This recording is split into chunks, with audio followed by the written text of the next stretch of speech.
Astaghfirullah. Alhamdulillah wassalatu wassalamu ala Rasulillah wa ala alihi wa sahbihi wa mawalah wa la hawla wa la quwata illa billahi wa ba'du. Alhamdulillah, segala puja dan puji hanya milik Allah subhanahu wa ta'ala. Salawat dan juga salam kita hadiahkan kepada Rasul kita Nabi besar Muhammad sallallahu alaihi wa ala alihi wasallam.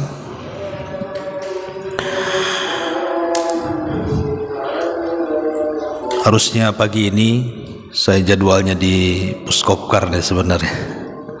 Cuman kondisi masih kurang fit.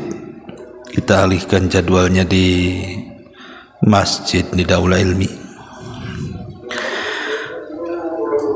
Pembahasan di pagi hari ini kita akan membahas tentang pertanyaan yang sering ditanyakan.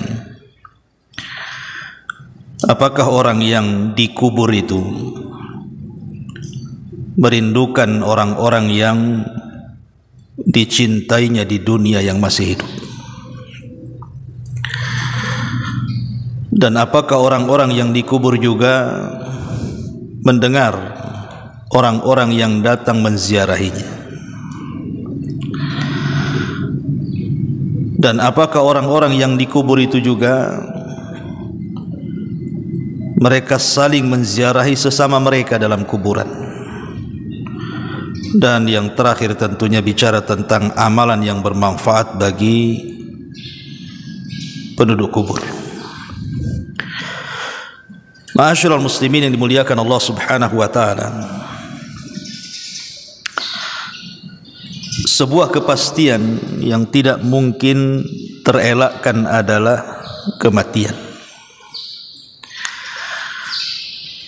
Manusia bisa berangan-angan di dunia, tapi angan-angan manusia itu terkadang bisa tercapai, terkadang tidak. Tapi kalau kematian sebuah kepastian, kullu nafsin dha'iqatul maut, setiap jiwa itu pasti mati. Lalu apa yang bisa kita berikan kepada mereka, orang-orang yang sudah meninggal dunia, terutama orang-orang yang baru dikubur?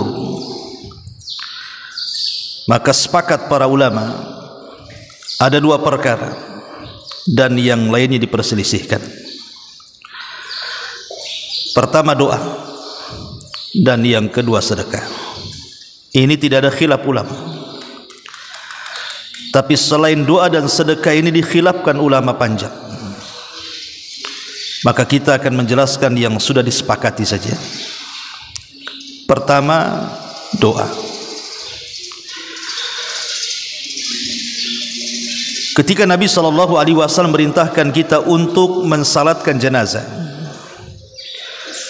maka di antara doa yang diajarkan Nabi SAW adalah Allahumma ighfir lahu warhamhu wa'fu anhu wa'afihi wa akrim nuzulahu wa wassi' madkhalahu waghsilhu bima'in wath-thalji wal bard wa nakkihi minal khataya kama yunaqqa ath-thawbul abyadu minad danas wa abdilhu daran khairan min darihi wa ahlan khairan min ahlihi wa zawjan khairan min zawjihi wa qihi fitnatal qabri wa adzabin nar. Inilah doa yang diajarkan Nabi SAW dibaca pada rakaat ketiga, karena salat jenazah itu diawali dengan Fatihah rakaat pertama, kemudian yang kedua salawat Ibrahimiyah, kemudian yang ketiga pada takbir yang ketiga baru doa yang diajarkan Nabi ini. Hadis ini dikeluarkan Imam Muslim dari sahabat Auf ibn Malik al-Ashja'i radhiyallahu anhu. Jadi Nabi SAW mengajarkan doa kepada orang yang meninggal itu, ya Allah ampuni dia, rahmati dia, maafkan dia, muliakan tempat duduknya, luaskan kuburannya, mandikan dia dengan air, salju dan air dingin, bersihkan kesalahannya.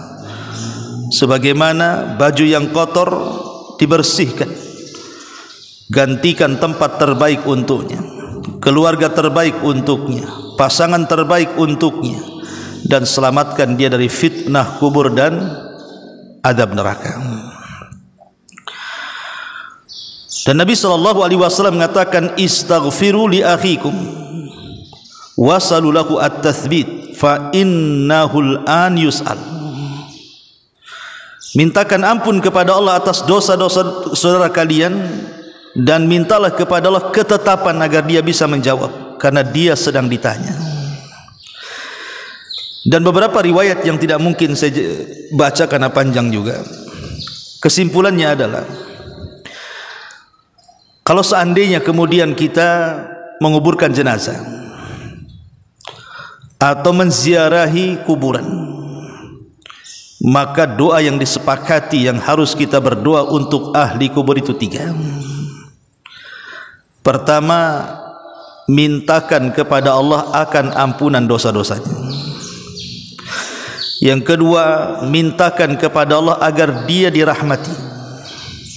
Dan yang ketiga, mintakan kepada Allah agar dia dapat ketetapan saat menjawab pertanyaan mungkar dan nakir. Ini doa yang disepakati. Jadi kalau antum mengantarkan jenazah atau berziarah kuburan, maka 3 perkara ini jangan sampai ditinggalkan. Ya Allah, ampuni orang ini. Ya Allah, rahmati orang ini. Ya Allah, tetapkan jawaban orang ini. Kalau itu orang tua kita, ya kita ngomong, ya Allah, tetapkan ampunan bagi orang tuaku, berikan rahmat bagi orang tuaku, dan tetapkan jawabannya dari pertanyaan mungkar dan nakir bagi orang tuaku, dan begitu seterusnya. Ma'asyiral muslimin yang dimuliakan Allah Subhanahu wa taala, ini yang pertama. Yang kedua, apakah orang-orang yang dikubur itu merindukan orang-orang yang dicintainya di dunia saat menziarahinya? Ma'asyiral muslimin yang dimuliakan Allah Subhanahu wa taala, terjadi silang pendapat di antara para ulama. Ada yang mengatakan bahwa seperti Syekh Shalih Fauzan hafizahullah taala mengatakan, ijtihad beliau, bahwa apabila seseorang itu menziarahi kuburan, maka orang yang dikubur itu akan merasa bahagia, akan merasa senang, karena juga mereka menanti doa-doa orang yang hidup yang mengantarkan doa untuk diri mereka. Jadi mereka senang dengan doa yang dihantarkan kepada mereka, bukan karena ziarah kuburnya. Karena ziarah kubur itu bermanfaat bukan untuk si mati, tapi ziarah kubur itu bermanfaat untuk kita yang hidup. Kata Nabi SAW, kuntu nahaitukum an ziyaratil kubur fazuruha fa innaha tudzakirukumul akhirah. Kata Nabi SAW, dulu aku larang kalian ziarah kubur, sekarang ku perintahkan kalian ziarah kubur, karena dengan ziarah itu mengingatkan kalian dengan kematian. Jadi ziarah kubur itu manfaat untuk kita yang berziarah, mengingat akhirat, mengingat kematian, melembutkan hati, dan begitu seterusnya. Adapun yang dimaksud doa, itulah yang ditunggu-tunggu orang yang ada di kubur itu. Jadi para penziarah yang datang ke kuburan itu, yang ditunggu oleh mereka adalah doa. Mereka sangat senang dengan doa yang kita hantarkan kepada mereka. Doa apa ya? Doa tadi, minta kepada Allah agar Allah mengampuni dosanya, minta kepada agar Allah merahmati dirinya, dan minta kepada Allah agar dia diberikan ketetapan dalam jawabannya. Ma'asyiral muslimin yang dimuliakan Allah Subhanahu wa taala, kemudian timbul pertanyaan, walaupun ini sekali lagi ijtihadnya Syekh Shalih Fauzan hafizahullah taala, karena Syekh bin Baz rahimahullah taala ketika ditanya soal ini, dia mengatakan Allahu a'lam. Kita tidak bisa mengatakan tidak juga mengatakan iya. Beliau tawakuf. Ini perkara gaib sampai datang dalil. Termasuk juga perkara apakah orang yang ada di kubur itu mendengar. Maka ada yang mengatakan bahwa orang yang ada di kubur itu tidak mendengar apapun yang kita bicarakan di atas kubur.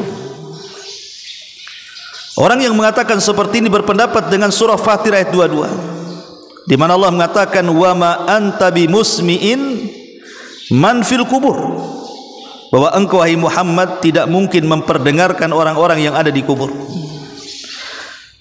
Dan juga Allah mengatakan dalam surah An-Naml ayat 80, innaka la tusmi'ul mauta, engkau tidak bisa memperdengarkan orang yang sudah mati, karena orang yang sudah mati itu terputus amalannya. Apalagi kemudian dia disibukkan dengan nikmat kubur atau azab kubur, disibukkan dengan taman-taman sorga atau hufratun min hufarin nar, lubang dari lubang-lubang neraka, sehingga mereka sibuk tidak mungkin mendengar apapun yang kita bicarakan. Tapi ada juga yang mengatakan mereka mendengar. Dalilnya adalah ketika Nabi SAW setelah perang Badar, kita tahu bahwa jasad-jasad Abu Jahal, Rabi'ah, Syaibah, Umayyah itu diletakkan di lubang yang ada di Badar. Jadi jasad-jasad itu, bangkai-bangkai Abu Jahal itu. Maka Nabi SAW tiba-tiba mengajak bicara bangkai-bangkai itu dan mengatakan, kata Nabi SAW, fa inni wajadtu ma wa'adani rabbi haqqan, sesungguhnya aku, kata Nabi, sudah mendapatkan apa yang Allah janjikan kepadaku. Fahal wajadtum ma wa'ada rabbukum haqqan, apakah kalian juga sama? Maka ketika itu Umar bin Khattab radhiyallahu mengatakan, ya Rasulullah, kenapa kau bicara dengan orang mati gitu? Mereka sudah mati, kenapa kau bicara dengan mereka? Maka Nabi SAW mengatakan, ma antum bi asma'a lima aqulu minhum walakinnahum la yastati'una an yujibu. Kalian tidak lebih mendengar dari aku kepada mereka, tapi mereka tidak sanggup menjawab. Mereka dengar tapi tidak bisa menjawab, gitu maksudnya. Dari hadis ini sebagian mengatakan orang-orang yang dikubur itu mendengar karena Rasul bicara masalahnya, cuma mereka tak bisa jawab. Tetapi sebagian ulama membantah bahwa hadis ini bukan menunjukkan orang yang ada di kubur itu mendengar, karena hadis ini bicara khususiyah Nabi, kekhususan Nabi saja. Sebagaimana ketika Nabi SAW lewat di dua kuburan yang disiksa, kemudian Nabi SAW membelah pelepah kurma, kemudian menancap di salah satu dari keduanya, selama masih kering, kata Rasul, maka ini bisa meringankan azabnya. Ini khususnya Nabi mendengar orang yang diazab.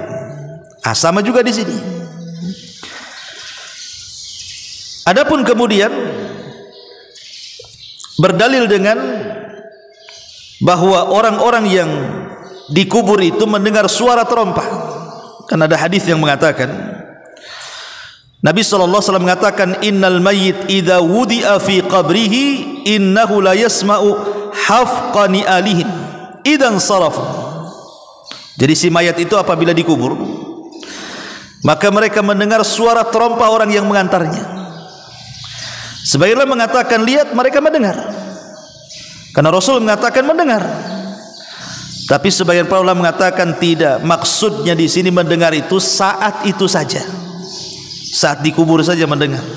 Apakah mendengar terus setiap ada orang yang ziarah kubur?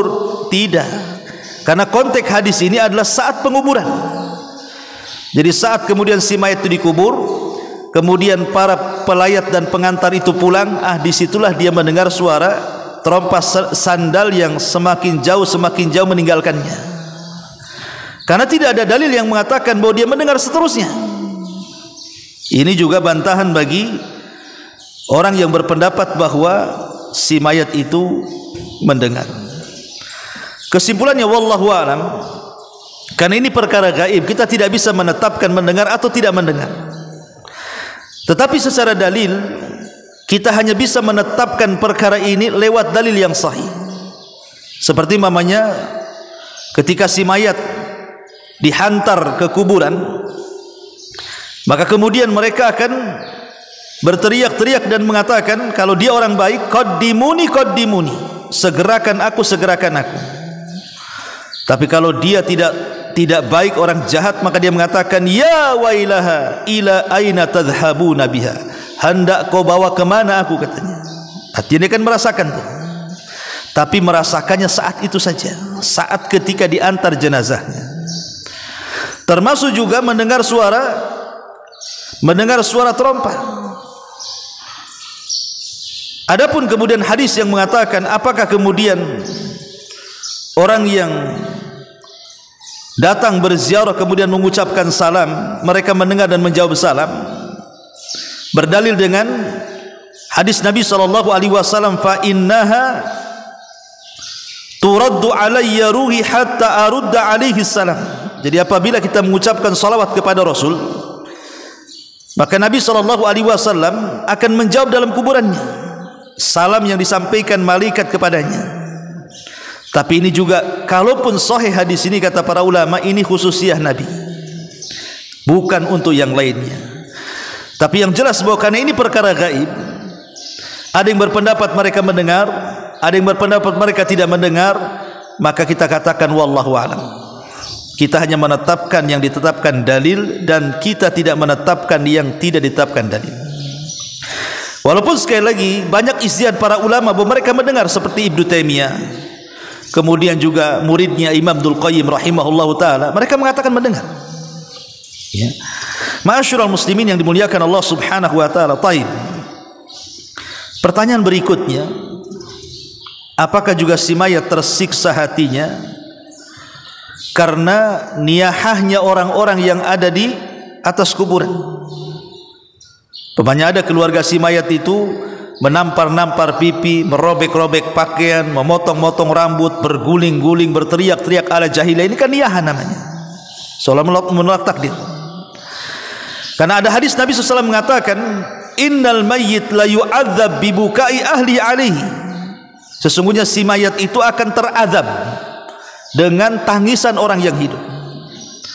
Al-Imam Ibnu Utsaimin rahimahullahu taala, dia mengatakan bahwa hadis ini, apakah yang dimaksud diazab di sini? Apa maksudnya diazab? Sebagian para ulama mengatakan dia diazab karena sebelum matinya dia tidak berwasiat. Pamannya, kalau saya berwasiat kepada keluarga saya, nanti kalau saya mati jangan kalian tangisi ya. Kemudian saya mati, kemudian dia menangisi saya, maka kita tidak akan terpengaruh dengan tangisannya. Tapi kalau seandainya sebelum mati dia tidak berwasiat seperti itu, kemudian keluarga si mayat menangis sejadi-jadinya, itulah yang kemudian diazab. Ada sebagian ulama yang mengatakan seperti itu, karena wasiat gitu ya, tidak diberitahu duluan kalau dia mati jangan lakukan seperti itu. Tapi kata Syekh Utsaimin rahimahullahu taala, itu hanya sekedar pendapat saja. Tapi zahir hadis ini bahwa si mayat itu diazab, tapi beliau mengatakan diazab bukan berarti diazab fisiknya, bukan. Karena tidak mungkin dosa orang lain dipikul orang lain, kan begitu. Tapi yang dimaksud diazab di sini bukan azab fisik, tapi diazab di sini maksudnya hatinya itu merasa tersiksa. Seperti umpamanya seseorang yang safar. Apa kata Nabi SAW? Safar itu qit'atun minal adab. Antum safar, kata Rasul, safar itu potongan dari adab. Apakah ketika antum safar antum diadab? Tidak kan? Cuman orang safar itu tidak enak. Orang safar itu walaupun tidak ngapa-ngapain, capek, lelah, letih, kan begitu ya. Maka yang dimaksud diadab di kuburannya karena niyah orang hidup itu bukan diadab fisik, tetapi hatinya merasa sedih. Itu yang disebutkan oleh beliau Al-Imam Ibnu Utsaimin rahimahullahu taala. Kemudian juga masalah yang lain, apakah orang-orang yang ada di kuburan itu mereka saling menziarahi satu dengan yang lainnya? Pamannya, orang tuanya meninggal duluan, kemudian anaknya menyusul. Apakah di kuburan kemudian anaknya bisa menziarahi orang tuanya atau sebaliknya? Di sini pun terjadi silang pendapat. Al-Imam Ibnul Qayyim rahimahullahu taala dalam kitabnya Ar-Ruh mengatakan, ya, bahwa orang-orang yang ada di kuburan itu saling menziarahi selama mereka mukmin. Tapi kalau mereka kafir, maka tidak saling menziarahi. Kenapa? Karena orang kafir sudah sibuk dengan azab kubur. Tapi seorang mukmin diberikan nikmat. Kemudian Al-Imam Ibnu Qayyim rahimahullahu ta'ala dan juga gurunya Ibnu Taimiyah membawakan dalil hadis dari Abu Hurairah radhiyallahu anhu bahwa Nabi sallallahu alaihi wasallam bersabda, "Idza hadara atau idza hudiral mu'minu atathu malaikatur rahmati bi jarirati bayda fayaqulun ukhruji radiyatan mardiyah anki ila rauhillah wa raihani wa rabbun ghairi ghadban fatakhruju ka'atya birihil miski hatta annahu la yunawiluhu ba'duhum ba'dah hatta ya'tuna bihi babas sama' fayaquluna ma atyaba hadhihi ar-rih allati ja'atkum minal ardi faya'tuna bihi arwahul mu'minin falahum ashaddu farahan bihi min ahadikum bighaibihi yaqdamu alaihi." Ketika seorang mukmin mendekati ajalnya, para malaikat rahmat datang menemuinya dengan membawa kain sutra berwarna putih. Mereka berkata, "Keluarlah engkau sebagai ruh yang diridhoi dan menuju kepada rahmat Allah dengan bau yang harum dan tidak dimurkai Allah." Lalu ruh tersebut keluar dan mengeluarkan bau misik yang paling harum. Sampai-sampai para malaikat berebut satu dengan yang lainnya untuk mendapatkannya. Kemudian mereka pun membawanya sampai ke pintu langit pertama. Lalu penduduk langit pun berkata, "Betapa harumnya ruh yang kalian bawa ini dari bumi." Lalu para malaikat pun mendatangi ruh kaum mukminin yang lain. Ruh kaum mukminin bergembira dengan kedatangan ruh tersebut dengan kegembiraan yang melebihi kegembiraan ketika bertemu orang yang lama tidak berjumpa. Syahidnya yang terakhir ini. Kata Imam Ibnu Qayyim, lihat, orang-orang yang beriman mereka bergembira dengan kedatangan tamu yang baru. Bahkan juga dinukilkan oleh Imam As-Suyuti rahimahullahu ta'ala perkataan ulama-ulama salaf seperti Sa'id ibn Zubair, dia mengatakan, "Idza matal mayyit istaqbalahu waladuhu kama yastaqbil al-ghaib." Apabila orang itu meninggal dan anaknya juga sudah meninggal, maka anak dan bapa akan berjumpa dan sangat merindukan seperti orang yang tidak pernah berjumpa kemudian berjumpa. Dan juga perkataan yang sama juga disebutkan oleh Thabit Al-Bunani dan juga Sufyan Ats-Tsauri rahimahullahu ta'ala. Intinya mereka saling menziarahi satu dengan yang lainnya. Ini satu pendapat dari Syekhul Islam Ibn Taimiyah, kemudian juga muridnya Imam Ibnu Qayyim, dikuatkan oleh Imam Suyuti dan ulama-ulama yang lainnya. Tapi sebagian ulama mengatakan tidak, karena riwayat tentang ziarah menziarah itu tidak ada yang kuat. Tidak ada yang kuat katanya. Seperti Syekh Sulaiman Ar-Rahaili hafizahullah ta'ala mengatakan tidak ada. Kemudian juga Utsman Al-Khamis hafizahullah ta'ala juga mengatakan hadisnya lemah. Karena mereka disibukkan dengan perkara-perkara yang sudah jelas. Kalau dia orang yang beriman, berarti sibuk dengan nikmat kubur. Kalau dia orang kafir, maka sibuk dengan azab kubur. Tidak mungkin mereka saling menziarahi. Tapi sekali lagi ini perkara ijtihad ulama. Kita tidak bisa menetapkan ziarah ataupun tidak ziarah. Karena ini perkara gaib masalahnya, kawan. Ya. Perkara gaib ini harus berdasarkan dalil yang jelas. Karena juga para ulama ada yang mengatakan berziarah, ada yang mengatakan tidak berziarah. Dan mereka ulama-ulama besar seperti Syekhul Islam Ibn Taimiyah, Imam Ibnu Qayyim rahimahullahu taala, Imam Suyuti dan begitu seterusnya. Intinya bahwa wallahu a'lam, ini perkara gaib. Mereka bisa mendengar, mereka juga mungkin berpendapat ulama yang lain tidak mendengar.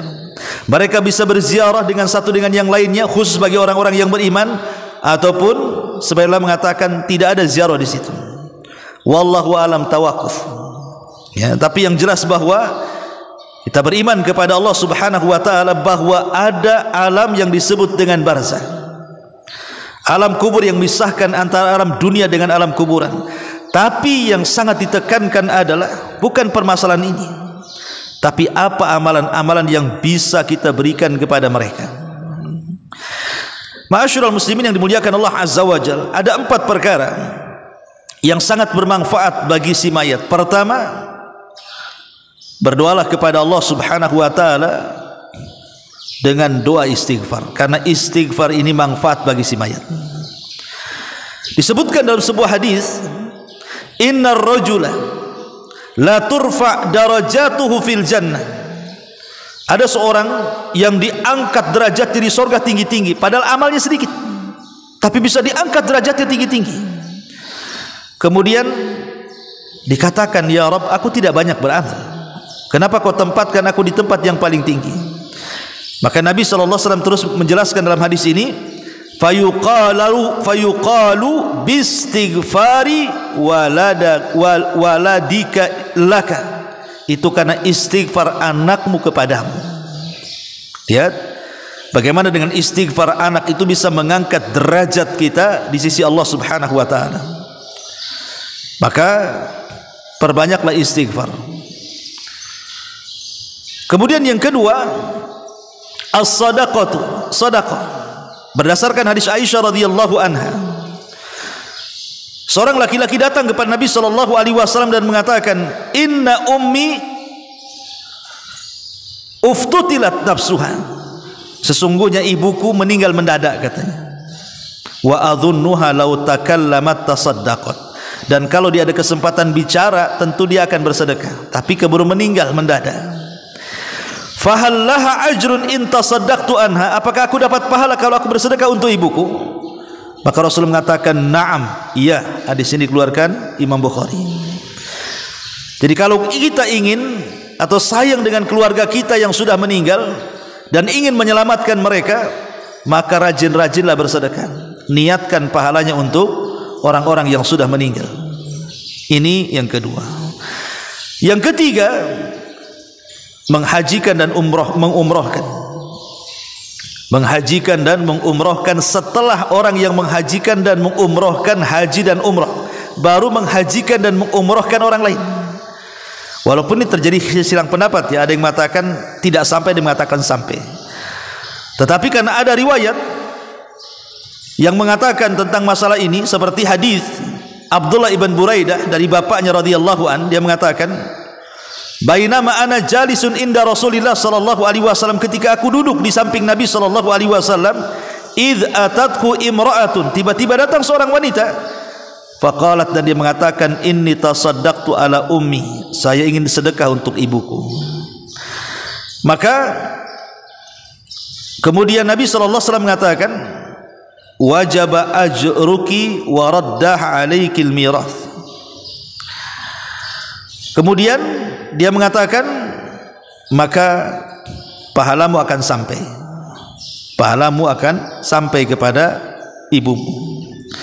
Kemudian dia mengatakan, ya Rasulullah, innahu kana 'alaiha saumu syahrin, dia punya hutang puasa 1 bulan tuh.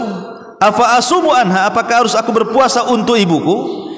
Kata Rasul, sumi anha, puasa untuknya, karena itu hutang. Kemudian dia mengatakan, innaha lam tahuj, dia belum haji ya Rasulullah.